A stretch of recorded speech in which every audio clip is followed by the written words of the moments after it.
नमस्कार दोस्तों। आज हम लोग 12वीं क्लास का अध्याय 5 पढ़ेंगे। अध्याय 5 में हमें पढ़ना सामतत्व तथा अवकलनीयता, मतलब बोले तो कंटिन्यूटी एंड डिफरेंशिएबिलिटी। तो ये आज हम लोग जो डिस्कस करेंगे, ये हम क्या पढ़ेंगे आज? अवकलन गणित पढ़ेंगे। क्या है इसमें? हम अवकलन गणित पढ़ते हैं, डिफरेंशियल कैलकुलस करते हैं। ये जो इसमें आज पढ़ेंगे कंटिन्यूटी सामतत्व, ये क्या है? डिफरेंशियल कैलकुलस मतलब अवकलन गणित का पार्ट है। तो देखते हैं, चलिए इसका देखते हैं भूमिका क्या है। तो भूमिका देखते हैं। तो हमने 11वीं क्लास में कुछ फलन का अवकलन करना सीख चुके हैं। वो फलन कौन कौन से हमने सीख चुका है? और हमने कुछ बहुपदीय फलन और त्रिकोणमितीय फलन का अवकलन करना हम 11वीं क्लास में सीख चुके हैं। अब यहाँ इस अध्याय में हम देखेंगे क्या? कंटिन्यूटी, डिफरेंशिएबिलिटी मतलब अवकलनीयता, और इसमें कुछ हम इम्पोर्टेंट फलन यहाँ भी हम उसका अवकलन करना सीखेंगे। जैसे में प्रतिलोम त्रिकोणमितीय फलनों का अवकलन करना सीखेंगे, और भी नए प्रकार के फलन हैं। वो क्या है? चरघातांकी, लघुगणितीय फलन, ये सब हम यहाँ पे अवकलन करना सीखेंगे। तो चलिए, हमने भूमिका देख लिया। अब हम आगे बढ़ते हैं तो समझते हैं सामतत्व क्या होता है, मतलब कंटिन्यूटी क्या होता है। ठीक है, तो कंटिन्यूटी समझने के लिए हम कुछ एग्जाम्पल लेते हैं। तो हमने कंटिन्यूटी समझने के लिए हम एक एग्जाम्पल ले रखा है। हमने क्या एग्जाम्पल लिया? ये हमने एक एग्जाम्पल लिया, f(x) हमने क्या ले रखा है? 1 और 2। वो किसके कंडीशन के लिए? जब x less than equal to 0 हो तो f(x) हमारा क्या है? मतलब f(x) का फलन, तो इसका वैल्यू 1 होगा। जब x less than equal to 0 और हमारा x जब ग्रेटर देन 0 यानी पॉजिटिव होगा तो f(x) हमारा 2 होगा। तो इसका हम एक ग्राफ देखते हैं। तो जो हमने आकृति 5.1 दे रखा है, जो इसी का ग्राफ, तो हम देखते हैं x less than equal to 0 के लिए हमारा f(x) क्या है? 1 है, तो 1 ये है। और x हमारा ग्रेटर देन 0 के लिए हमारा f(x) क्या है? 2। ठीक है, तो हम इसका किस चीज़ के रिगार्डिंग हम बात कर रहे हैं? इसका सामतत्व देखने का कोशिश कर रहे हैं, और या तो हम सामतत्व समझने की कोशिश करते हैं। तो एग्जाम्पल के थ्रू समझने की कोशिश करते हैं। तो हम क्या देखते हैं कि हमारा जो f(x) हम जो यहाँ पे ले रखे हैं, उसका अगर हम 0 के अगर हम बाईं तरफ बढ़ेंगे तो क्या क्या बिंदु आएंगे? -0.1, -0.01, -0.001। इस प्रकार की हमारा कब है? जब 0 के सन्निकट मतलब नज़दीकी से हम बाईं तरफ बढ़ेंगे तो, और इस तरह हमारा फलन का मान क्या हो जाएगा? 1 आ जाएगा। और 0 अगर हम 0 के सन्निकट दाईं ओर बढ़ेंगे तो हमारा बिंदु क्या होगा? +0.1, +0.001। इस प्रकार हमारे फलन का मान क्या हो जाएगा? 2 हो जाएगा। ठीक, जो हमने f(x) एग्जाम्पल के लिए अभी ले रखा। तो इससे हम क्या कर सकते हैं कि बाएं और दाएं पक्षों की सीमाओं की भाषा कह सकते हैं कि x = 0 के दाएं बाएं सीमाएं का फलन 1 एंड 2 है। ठीक है, तो कह सकते हैं कि हमारा जो बाएं और दाएं तरफ की जो सीमाएं हैं समान रूप से बराबर नहीं है, मतलब समान नहीं है। तो इस तरह से हम कंक्लूजन क्या निकाल सकते हैं कि अगर हम एक कलम को कागज़ की सतह से बिना उठाए नहीं खींच सकते हैं, वास्तव में हमें कलम उठाने की आवश्यकता होती है, तब हम शून्य से बाईं की ओर जाते हैं। ठीक है, तो इससे हम कह सकते हैं जो कलम उठाने की ज़रूरत पड़ेगी, तो हम कह सकते हैं कि उस पॉइंट पे हमारा वो फलन संतत नहीं है। ठीक है, तो हमने एक एग्जाम्पल से देख लिया। क्या देखा? ओवरऑल कंक्लूजन क्या निकला कि यहाँ पर जो हमारे बाएं और दाएं सीमा पक्ष की जो सीमाएं हैं वो x = 0 पे समान नहीं है, यानी संपाती नहीं है। तो हम कह सकते हैं कि वो फलन हमारा संतत नहीं है। अब हम दूसरा एग्जांपल लेके समझते हैं। तो हमने एक और एग्जांपल ले लिया। तो इसमें हमने क्या लिया? f(x) 1 जब x ≠ 0, मतलब x के 0 वाले वैल्यू को छोड़ के यहाँ पर कुछ भी हो सकता है, 1 2 3 4 कुछ भी हो सकता है। और ये हमारा x = 0 वाले वैल्यू के लिए हमारे ये 2 ले रखा। तो हम देखते हैं x जब ≠ 0, जब 0 नहीं है तो 0 को छोड़ के हमारा क्या होगा? 0 को छोड़ के हमारा हर वैल्यू के लिए अचर होगा। तो हमारा ये हो गया 0 को छोड़ के। तो 0 को छोड़ने का मतलब क्या है? यहाँ पर हमारा ये बबल बना रखा है, यानी ये पॉइंट हमारा ऐसे हम बबल ऐसे बनाते हैं, इसका मतलब होता है कि वो पॉइंट पे फलन है जो परिभाषित नहीं है। ठीक है, और हमारे x इक्वल टू 0 के लिए हमारा क्या है, x इक्वल टू 0 के लिए हमारा है 2। तो यहाँ देख रहे हैं, यहाँ पर हम क्या देख रहे हैं कि ये जो फलन है इसका अगर हम पॉइंट को देखते हैं x इक्वल टू 0 और x equal to not equal to 0, तो हम मान के चले हम 0 पॉइंट को हम रेफरेंस पॉइंट लेते हुए हम चलते हैं। तो 0 पॉइंट को हम रेफरेंस लेते हुए चलते हैं, तो हम 0 का अगर हम दाएं तरफ जाएंगे तो 0 के दाएं तरफ जाएंगे तो हमारा क्या होगा 1, और इधर बाएं तरफ भी आएंगे तो इसका हमारा फलन का वैल्यू क्या होगा 1। जबकि हम x इक्वल टू 0 वाले पॉइंट पे देख रहे हैं तो हमारा क्या इसका वैल्यू है 2। तो यहाँ पे हमारा क्या है कि दाएं सीमा और बाएं सीमा तो समान है, पर जो हमारे फलन का मान है जिस वैल्यू पे परिभाषित है x इक्वल टू 0 पे अगर परिभाषित है तो उसका वैल्यू क्या है 0,2। ठीक है, तो यहाँ पर हम इससे क्या कर सकते हैं कि जो हमारा दोनों बाएं और दाएं सीमा 1 के बराबर है। ठीक है, x इक्वल टू 0 दाएं और बाएं दोनों 1 के बराबर, x इक्वल टू 0 फलन का मान 2 है, जो दाएं सीमा के उपनिष्ठ मान के बराबर नहीं है। तो इससे क्या कह सकते नहीं है, तो क्या कह सकते हैं कि ये संतत नहीं है। वही हमारा आगे सब कह रखा है। ठीक है, अब इसका हम मेन रूप से डेफिनेशन आते हैं। तो डेफिनेशन समझते हैं, ये बहुत इंपॉर्टेंट डेफिनेशन है। ठीक है, ये जो हमारा डेफिनेशन है बहुत इंपॉर्टेंट, तो हमें डेफिनेशन समझते हैं। तो डेफिनेशन क्या कह रखा है कि मान लीजिए कि जो हमारा फलन है वास्तविक संख्याओं के उपसमूह में परिभाषित है। ठीक है, ये क्या कह रखा है, तो हमारा जो फलन है वास्तविक फलन है f, वो किसका है वास्तविक संख्याओं का उपसमूह है। ठीक है, तो उपसमूह बोल सकते हैं, तो उपसमूह में तो क्या तक मतलब उसका हमारा सबसेट होता है। सबसेट बोले तो मतलब उसका पार्ट होता है। जिस तरह से अगर हमने एक प्लॉट लिया, वो प्लॉट होते हैं 1 बीघे का, तो उसमें जो हमारा 20 धूर होते हैं, 10-20 धूर 20 कट्ठे, वो क्या है वो उस बीघे का प्लॉट का 1 बीघे का वो क्या है उपसमूह है। ठीक है, तो उपसमूह हमारा जैसे हमारा बहुत बड़ी हमने संख्या ले लिया, हमने इस तरह से एक क्या कर लिया हमने, ये हमारा वास्तविक संख्याओं का समूह है। ठीक है, ये वास्तविक संख्या इसमें, और इसके अंदर जो है इसके अंदर हमारा क्या होगा, ये हमारा फलन होगा। ठीक है, तो और उसके बाद हमारा क्या क्या रखा, ये इतना तो समझ आएगा कि ये हमारा जो फलन है वो किस में परिभाषित है, वास्तविक संख्याओं के उपसमूह है। ठीक है, और एफ के अंदर हमारा क्या, हमने एक प्रांत ले रखा है। प्रांत में हमने ये जो एफ के अंदर का जितना भी पार्ट होगा ये हमारा प्रांत होगा, उस प्रांत में हमने एक पॉइंट सी उठा रखा, तो हमने एक पॉइंट सी ले लिया। अब इसी सी पॉइंट पे हम क्या करेंगे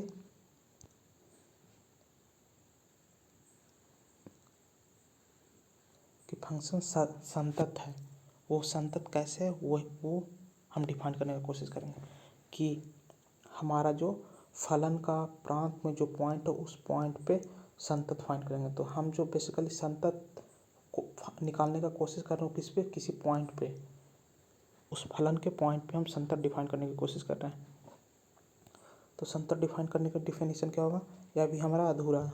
और आगे चलते हैं, तो हमने जो फलन का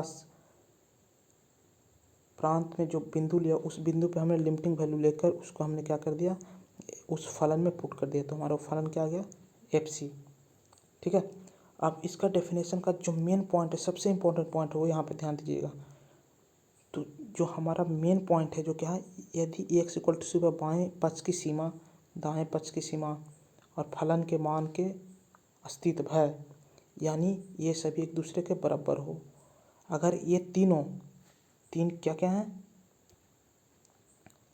x इक्वल टू पे बाएँ पक्ष की सीमा दाएँ पक्ष की सीमा फलन के मान, अगर ये तीनों बराबर हो गए तो हम कह सकते हैं फलन के प्रांत में जो point x equal to C लिए हैं वो तो हम संतत कह सकते हैं। ठीक है, तो और दूसरी भाषा में क्या बोल सकते हैं कि यदि x इक्वल टू सी पर बाएं पक्ष और दाएं पक्ष की सीमाएं संपाती यानी बराबर हो और उसके उपनिष्ठ मान भी बराबर हो तो हम कह सकते हैं कि वो संपाती है। तो ये हमारा क्या आ गया, ये डेफिनेशन हमारा आ गया। बहुत इंपॉर्टेंट डेफिनेशन है, इसको आप गांठ बांध के रख लो। इसी परिभाषा का हम यूज करके आगे बहुत सारे क्वेश्चन सॉल्व करेंगे।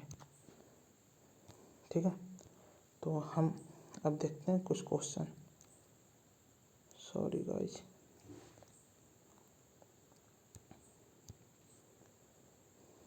तो ये हमारा परिभाषा हो गया।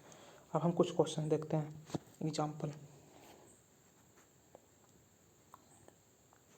तो x इक्वल टू 1 वाले पॉइंट पे हम फाइंड करने की कोशिश कर रहे थे। x इक्वल टू 1, जैसे हम ये वाला एग्जाम्पल लेते हैं। एग्जाम्पल 1, तो x इक्वल टू 1 पे जो हमारा फलन है f(x) equal to 2x plus 3, अब कह रखा है उसमें सांतत की जांच कीजिए।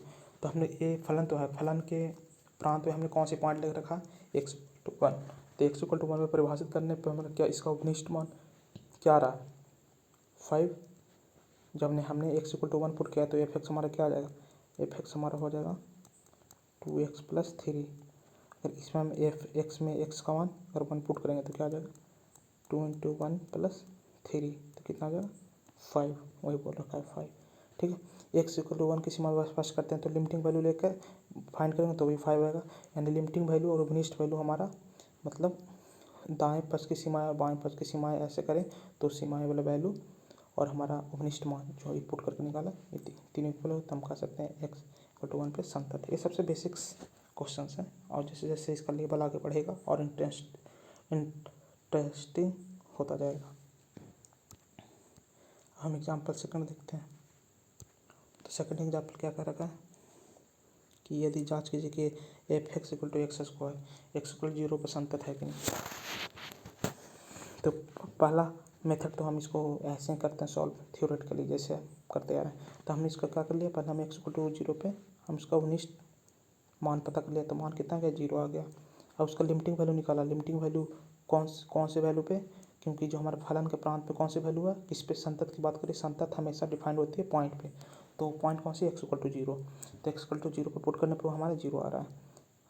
तो हमारा लिमिटिंग वैल्यू बोले तो फलन की सीमाएं का मान और फलन का मान मतलब उपनिष्ठ मान मतलब जिस पे फलन हमारा परिभाषित है तो हम कह सकते हैं दोनों इक्वल आ रहा है। तो हम कह सकते हैं x इक्वल टू 0 पे फंक्शन f का x स्क्वायर संतत है।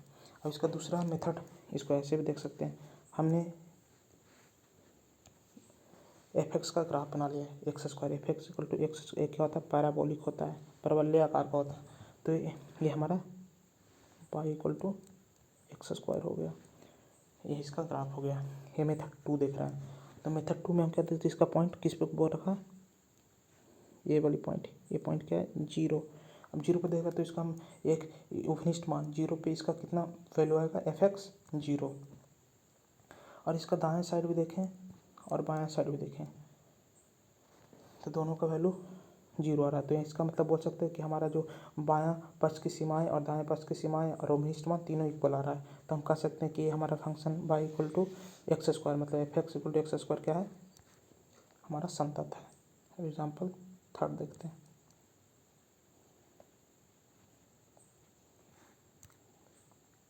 तीसरा एग्जाम्पल का है कि हमारा फलन y f(x) equal to mod x दे रखा है तो हमारे x इक्वल टू 0 पे फाइंड करो।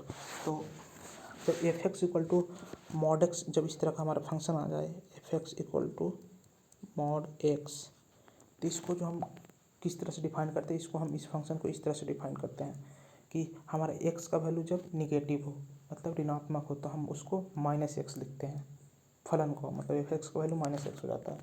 और जब हमारा वही x का वैल्यू प्रांत के सारे वैल्यू क्या हो जाते हैं, धनात्मक मतलब पॉजिटिव हो जाते हैं तो हमारे f(x) क्या लिखते हैं, x।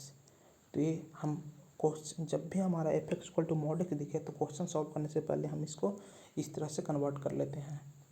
ठीक है, ये जहाँ भी इस तरह का फंक्शन दिखे f(x) equal to mod x, वहाँ पर सबसे पहले दिमाग में हमारी क्या आना चाहिए, यही आना चाहिए कि x निगेटिव वैल्यू के लिए हम -x लिखेंगे फलन को और x का पॉजिटिव वैल्यू इक्वल टू 0 के लिए हम फलन का पॉजिटिव वैल्यू लिखेंगे। ठीक है, तो अब आगे देखते हैं। तो क्या कर रखा है, x इक्वल टू 0 पर फलन परिभाषित है। ठीक है, परिभाषित है तो f(x) हमारा क्या हो गया, 0 हो गया। अब बिंदु x इक्वल टू एफ की बाएं पक्ष की सीमाएं जब भी लिखेंगे तो हमेशा जो लिमिटिंग वैल्यू आएगा बाएं पक्ष के लिए, जो हम x का टेंडिंग वैल्यू लिखेंगे 0 माइनस, तो वहाँ पर भी ये 0 आ रहा है। ठीक है, और हम दाएं पक्ष की फाइंड करेंगे, दाएं पक्ष की हम फाइंड करेंगे तो उसमें दाएं पक्ष में हम क्या लिखेंगे, हमारा लिमिटिंग वैल्यू हमारे x इक्वल टू 0 प्लस आनी चाहिए। तो दाएं पक्ष की सीमाएं तो भी 0 आ रहे हैं। तीनों वैल्यू हमारा बाएं पक्ष की सीमा, दाएं पक्ष की सीमा, फलन की मान बराबर है, मतलब संपाती हैं। तो हम क्या कह सकते हैं, x इक्वल टू 0 पे फंक्शन, कौन सी फंक्शन, मतलब फलन मॉड x संतत है। अब तीसरा क्वेश्चन देखते हैं। तीसरा क्वेश्चन क्या रखा, दर्शाइए कि फलन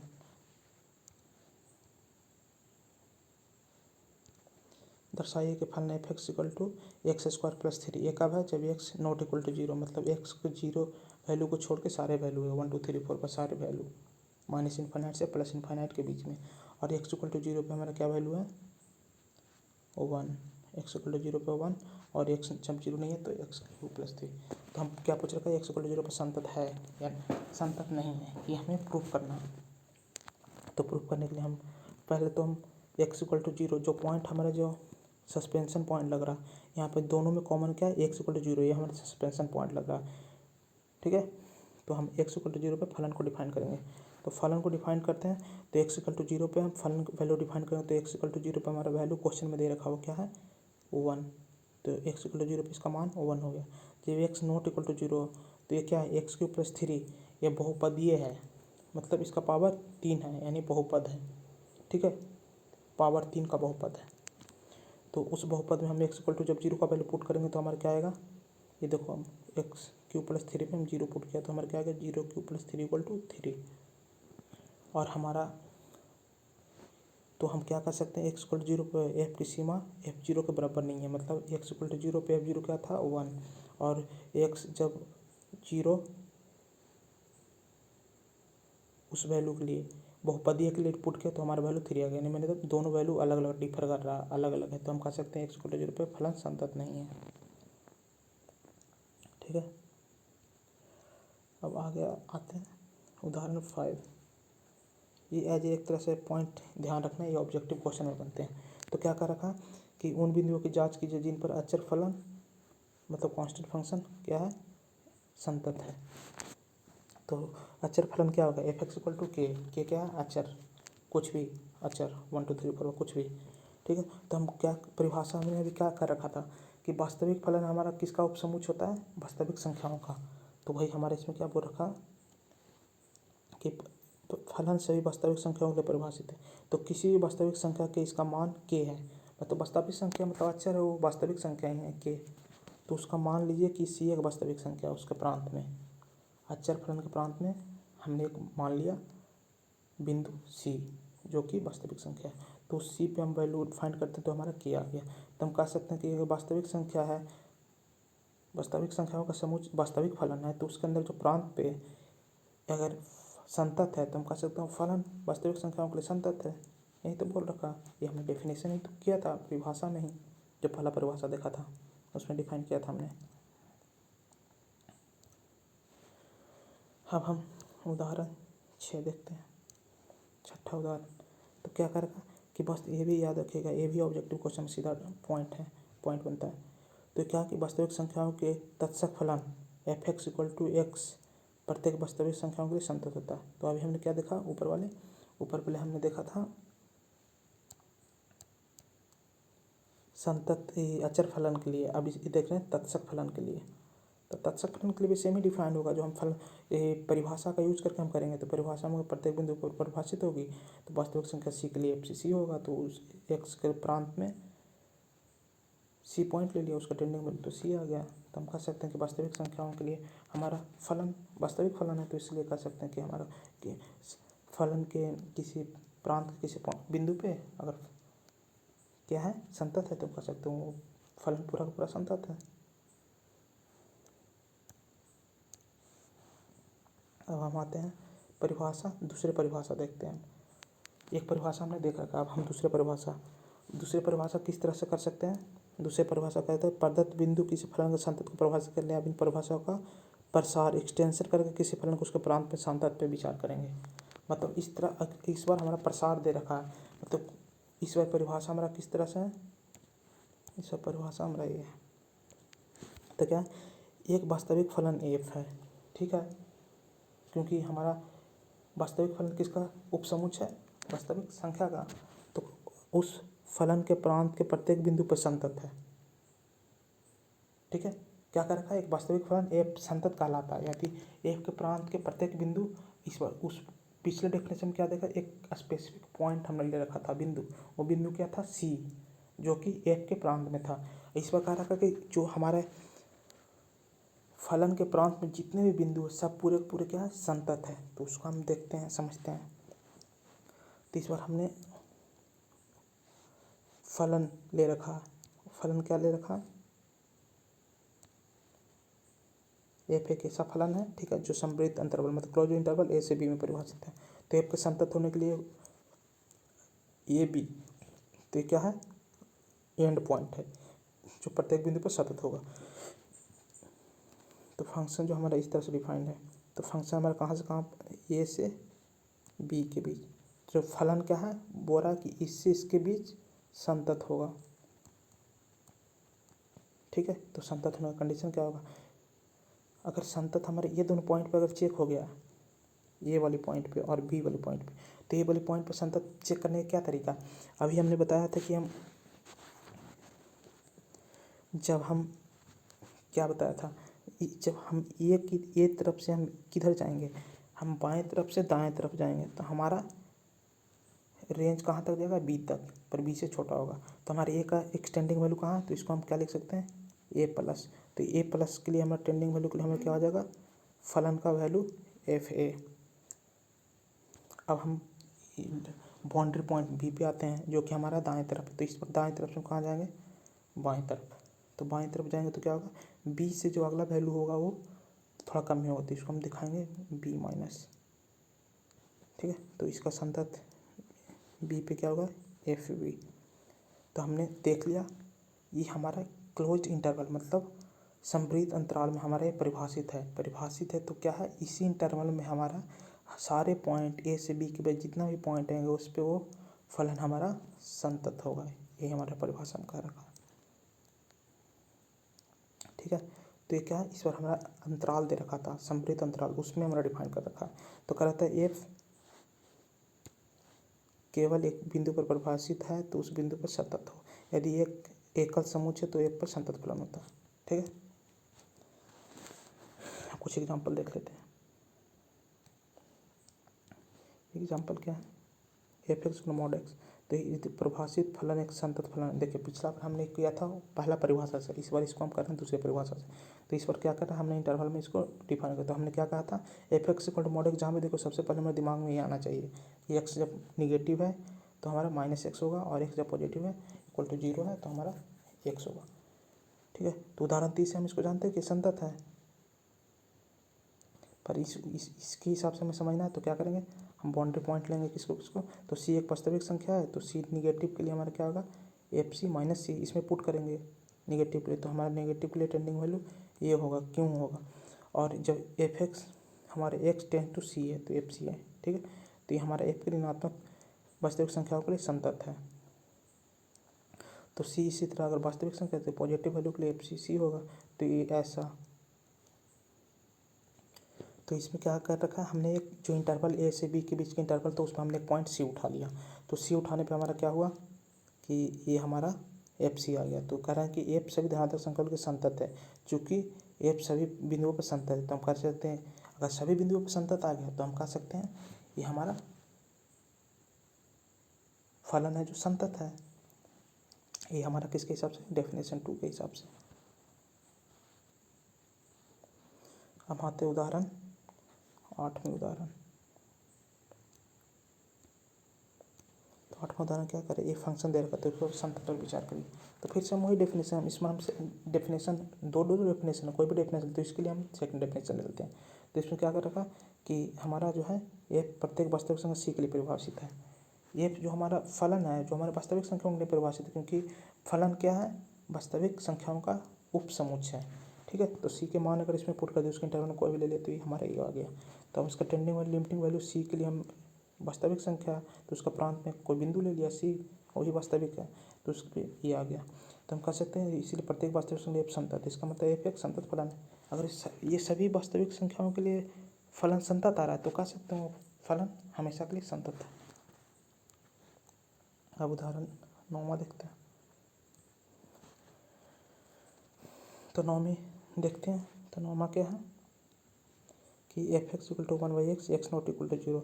अगर एक्स इक्वल टू 0 होगा तो अनडिफाइंड होगा, परिभाषित नहीं होगा, इसलिए कह रखा condition X not equal to 0 होगा। ठीक है, तो परिभाषित है, तो संतत पर विचार करिए। ठीक है इतना। तो हम इसके लिए क्या करते हैं कि हम एक शून्योत्तर वास्तविक संख्या ले लेते हैं, नॉन जीरो वास्तविक संख्या। तो हमने क्या कर लिया, उसको हमने उसको सी ले लिया। ठीक है, तो सी ले लिया, तो हमने उसको टेंडिंग वैल्यू सी के, तो हमारा क्या आ जाएगा एफ एक्स 1/x है, तो उसमें सी पुट करेंगे तो हमें क्या 1/c आ जाएगा। तो सी ठीक है, तो यहाँ पर हम डेफिनेशन में देख रहे हैं सी नॉट इक्वल टू 0, तभी हमारा फलन एफ एक्स 1/x है जो परिभाषित है। ठीक है, तो इस प्रकार से एफ एक्स हमारा एफ सी आ गया। तो ये हमारे प्रांत के प्रत्येक बिंदु पर संतत है। तो परिभाषा दूसरा दिखाता, परिभाषा नंबर 2। तो कह सकते हैं कि एफ संतत फलन है। अब इसका हम इन्फिनिटी कॉन्सेप्ट को समझते हैं F X equal to 1/x के थ्रू। तो ये हमारा अनंत की संकल्पना कॉन्सेप्ट को समझते हैं।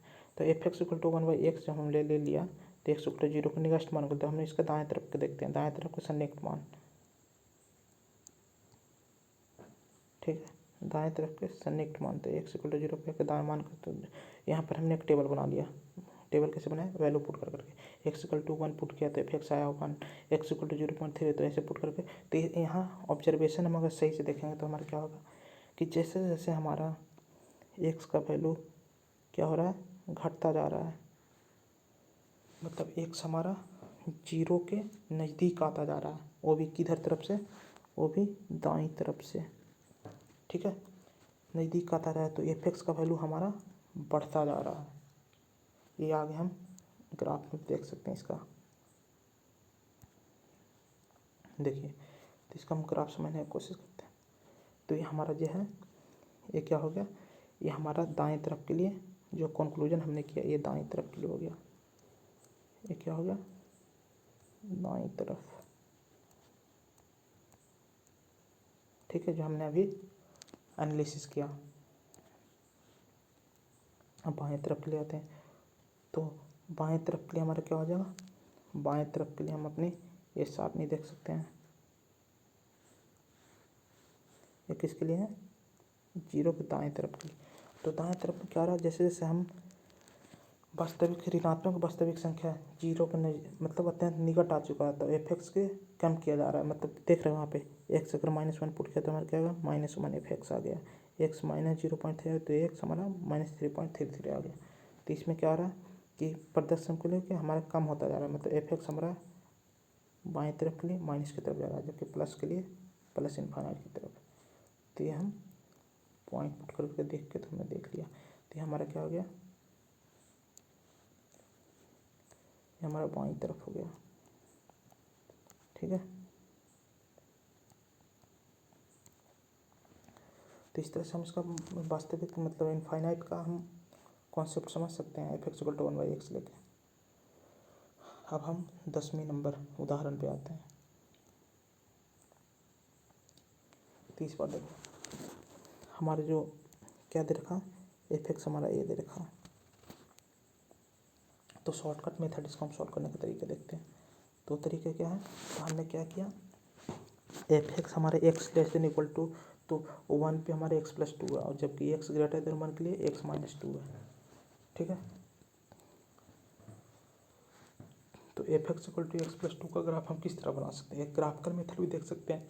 उससे पहले हम ऑब्जेक्टिव अप्रोच देखते हैं। तो ऑब्जेक्टिव अप्रोच क्या होता है, मेथड 1 देखते हैं।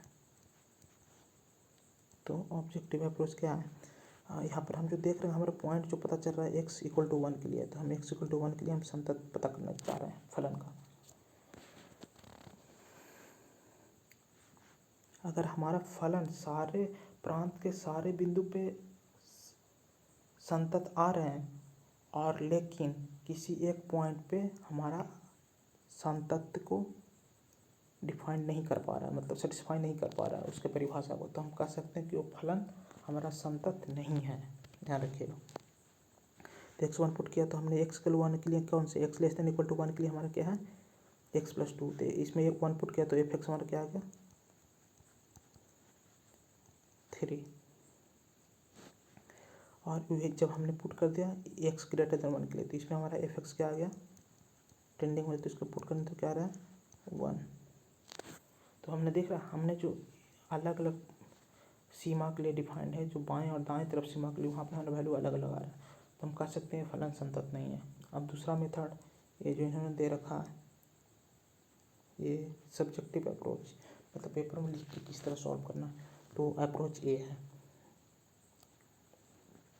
तो कौन सा अप्रोच है, तो इसको हमें इससे कितने 3 भाग में बांट लेते हैं। तो पहला भाग हमने 10/1 में क्या कर लिया सी हमने लेस देन 1 ले लिया, मतलब प्रांत का बिंदु में ही हमने एक बिंदु ले लिया कौन से सी, तो एफ एक्स मतलब हमारा एफ सी क्या आ गया C+2, तो हमारा लिमिटिंग टेंडिंग वैल्यू क्या आएगा C+2। ये हमें कंडीशन पहला देख लिया।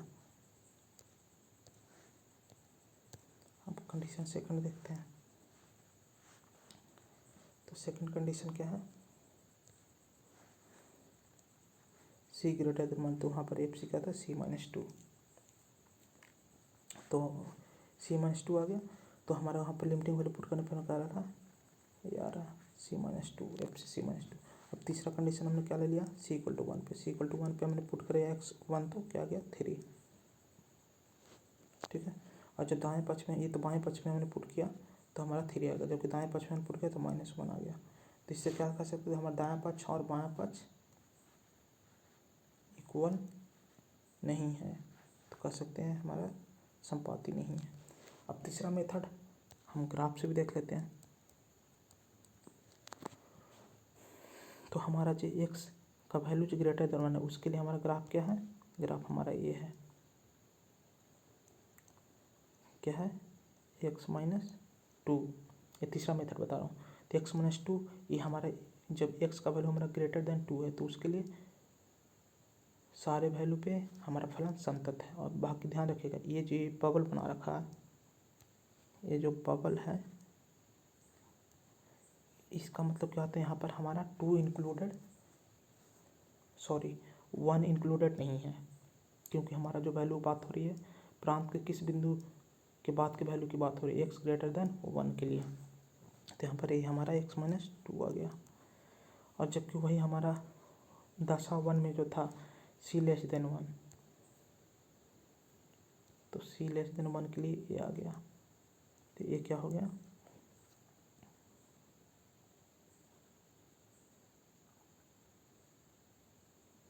x+2। ये सब कैसे है हमारा, ये हमने x का वैल्यू पुट करके हमने इफेक्ट निकाला, उससे हमने ड्रॉ कर लिया।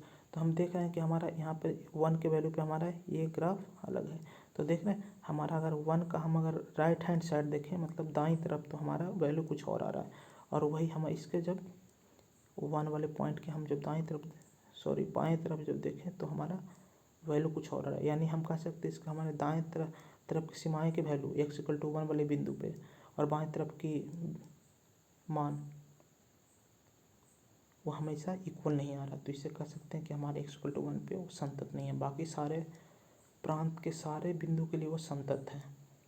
तो हमने क्या कहा था कि अगर हमारा फलन के प्रांत के किसी भी बिंदु पे अगर वो संतत नहीं है तो वो पूरे के पूरे फलन संतत नहीं होगा, माने असंतत हो जाएगा। ठीक है, तो हमने तीनों मेथड देख लिया। अब हम क्वेश्चन नंबर 11 पे आते हैं। 11 में क्वेश्चन क्या है कि समस्त बिंदुओं के लिए सत्यापित करें। तो हमारा अपने इसमें तो हम इसको भी 3 मेथड से सॉल्व कर सकते हैं। तो इसके लिए हम ऑब्जेक्टिव अप्रोच भी कर सकते हैं। तो हमें इस पर ऑब्जेक्टिव अप्रोच क्या x=1 पे जितने फंक्शन दे रखा है उस पर अगर हम पुट करते हैं तो इसमें हम पुट करेंगे तो हमारा क्या आएगा x1 पुट करेंगे, सारे वैल्यू में पुट कर दो सारे फलन में x=1, तो क्या आ जाएगा 3। ये क्या ये तो 0 दे रखा है, ये 0, ये क्या आ जाएगा 3 पुट करेंगे तो ये 1।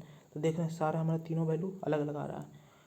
क्या उपनिष्ठ वैल्यू हमारा 0 आ रहा है, जबकि हमारा बाएं तरफ की वैल्यू 3 आ रहा है और दाएं तरफ की वैल्यू 1, यानी इसमें हमारा तीनों का तीनों वैल्यू अलग अलग है, तो कह सकते हैं संतत नहीं है, पहला मेथड। दूसरा मेथड क्या, तो हमने इसको हम ऑब्जेक्टिव मेथड से देख सकते हैं, और बाकी हमने अगर इसको करना है सब्जेक्टिव थ्रू से तो उसी तरह से कर सकते हैं। इसको 3 भाग में बांट लेंगे, 10(1), 10(2), 10(1) ले लेंगे x 1, 10(2) ले लेंगे x=1, 10(3) ले लेंगे x 1, और उसको लिए हम डिफाइन करके वो कर लेंगे सारा। तो ये मेथड हमारा 2 हो गया। मेथड 3 क्या है, इसका हम ग्राफ बना के भी देख सकते हैं,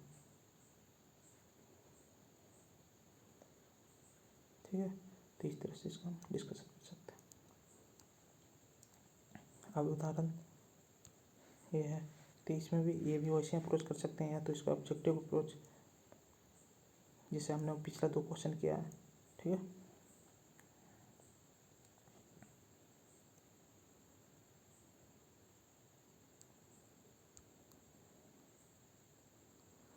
तो हमने ये देख लिया।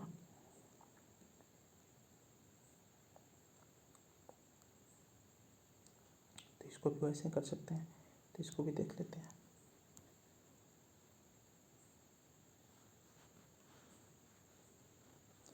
इसमें एक और तरीका हो सकता है, जैसे एक तरीका और है, इसको हम समझने की कोशिश करते हैं कि एक तरीका इस तरह से भी हम डिफाइन कर सकते हैं कि हमारा हमने जो उसका दशा जो प्रांत को हमने 2 अलग अलग प्रांत में बांट दिया, तो हमने 2 प्रांत में बांट दिया। एक प्रांत क्या है, D1 है, और दूसरे प्रांत D2 है। तो हमने फर्स्ट प्रांत को हमने कैसे डिफाइन कर लिया, D1 है जो हमारा निगेटिव वैल्यू के लिए है, x<0 के लिए, और हमारा जो D2 प्रांत है जो हमारे x पॉजिटिव वैल्यू के लिए।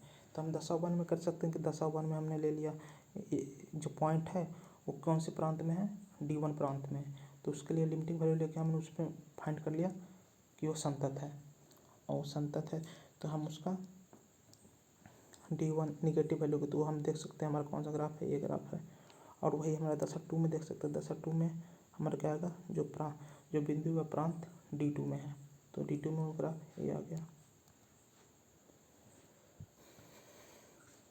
तो इस तरह से देखते हैं संतत है ये सब पॉइंट पे, बाकी हमारा x=1 वाले पॉइंट पे संतत नहीं है।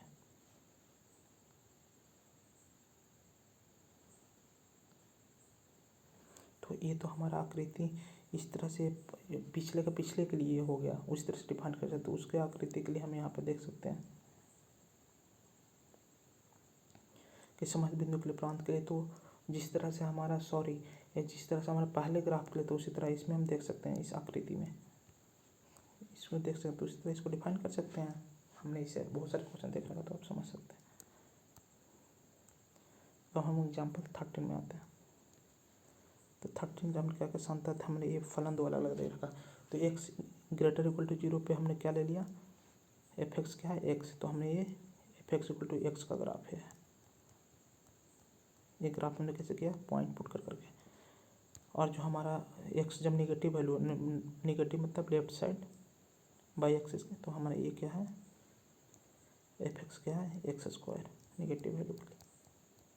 तो फिर से हम यहाँ 2 रीजन डिफाइन कर सकते हैं, या तो मेथड हमने पहले डिफाइन किया कि पहले मेथड, दूसरे मेथड ऑब्जेक्टिव मतलब सब्जेक्टिव, तीसरा ग्राफ, और एक तरह के। और हमने देखा कि इसको हमने रीजन में बांट दिया। तो हमने D1 रीजन में ये निगेटिव के लिए है, D1 रीजन में हम किसके लिए डिफाइन कर दिया, निगेटिव के लिए। तो हमारा क्या हो गया, इधर हमारा D1 रीजन हो गया, और इधर हमारा जो हो गया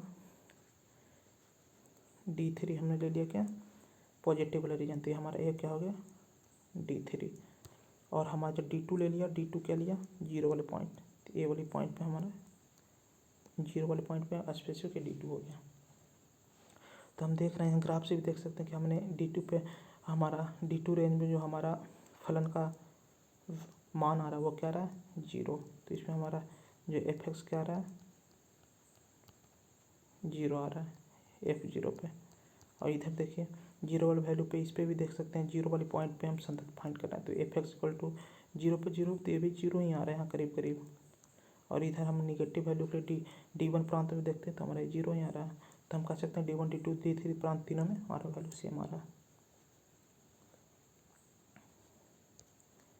सेम आ रहा है। तो हम कह सकते हैं कि हमारा ये क्या है, फंक्शन संतत है।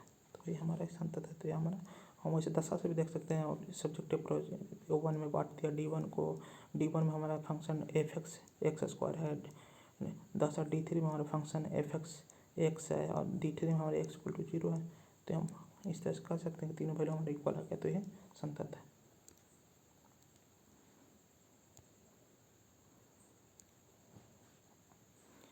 अब ये देखिए कि प्रत्येक बहुपद संतत फलन होता है। उदाहरण हम ये देख रहे हैं, तो प्रत्येक बहुपद फलन संतत होता है। हाँ होता है, ये भी एक तरह से ऑब्जेक्टिव ये पूछ सकता है, तो ऑब्जेक्टिव टाइप बनते हैं, तो ये ध्यान रखिएगा। तो हम कैसे इसको कह सकते हैं कि हाँ कोई फलन P एक बहुपद फलन होता है। देखिए प्राकृत संख्या an के Px, तो an के लिए Px हमारा क्या हो जाता है, बहुपद हमारा क्या होता है, a0 plus a1x plus a up to कहाँ तक होता है an x⁴n, जहाँ ai मतलब a0 a1 a2 ये क्या है, ये सब रियल नंबर है और an हमारा नॉट इक्वल टू 0 है। ठीक है, तो वास्तविक संख्या के लिए परिभाषित हमारा फलन जो होता है वास्तविक संख्या के लिए परिभाषित होता है। हमने वास्तविक संख्या उसके प्रांत में c ले लिया, वो किस में है, वास्तविक फलन में। तो हम c पे लिमिटिंग वैल्यू कहते हैं हमारा c आएगा। तो हम सेकंड डेफिनेशन से कह सकते हैं c कोई वास्तविक संख्या है, तो उसके वास्तविक संख्या पर अगर वो संतत हुआ तो हम कह सकते हैं पूरा फलन ही संतत है। अब हम देख लेते हैं एग्जाम्पल 15। तो एग्जाम्पल 15 ये हमारा इसके तरह f(x)=x। ठीक है, इसको क्या कर सकते हैं, महत्तम पूर्णांक फलन भी कहते हैं। ये असंत समस्त बिंदुओं के लिए ज्ञात कीजिए कह रखा है। तो हम इसका ग्राफ हम ध्यान में रखिएगा कि इसका ग्राफ किस तरह से होता है। इसका ग्राफ ए होता है, जो हमारा क्या होता है, हमेशा हर पॉइंट पे, ग्राफ ही देखने से हमें पता चल रहा है कि इसके हर एक पॉइंट पे हमारा एक मतलब कंटिन्यूअस मतलब सांतत नहीं है। अब जैसे हमने कोई भी एक पॉइंट चूज कर लिया, तो हमने मान के चले हमने ये वाला पॉइंट ले लिया, कौन से x=1। ठीक है, तो ये वैल्यू पुट करते इसके x=1 पे, तो हमारे फंक्शन देखें तो हमारे क्या है 0। और जबकि इसके दाएं साइड इधर देखेंगे तो क्या हमारा वैल्यू कुछ और आ रहा है। और जबकि इसके हम लेफ्ट हैंड साइड देखेंगे तो ये वाला वैल्यू तो कुछ और आ रहा है। तो हम देख सकते हैं कि किसी भी पॉइंट को चूज करके देख सकते हैं ग्राफ से, तो हमारा तीनों वैल्यू अलग अलग आ रहा है। तो इसे कह सकते हैं कि जो हमारा ये है संतत नहीं है। तो हम दशा डिफाइन करके देख सकते हैं। तो यहाँ पे आप देख सकते हो, समझ सकते हो, ये समझ सकते हो कि फलन असंतत है। तो एक तरह से ध्यान में रखिएगा कि महत्तम पूर्णांक वाले जो हैं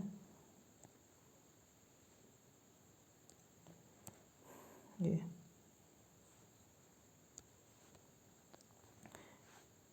इसको ऐसे ध्यान में रखिएगा। ये ऑब्जेक्टिव क्वेश्चन में भी पूछ सकता है, पूछ सकता है कि हमारा जो महत्वपूर्ण पूर्णांक फलन होता है वो हमेशा असंतत होता है समस्त वैल्यू के लिए। ठीक है,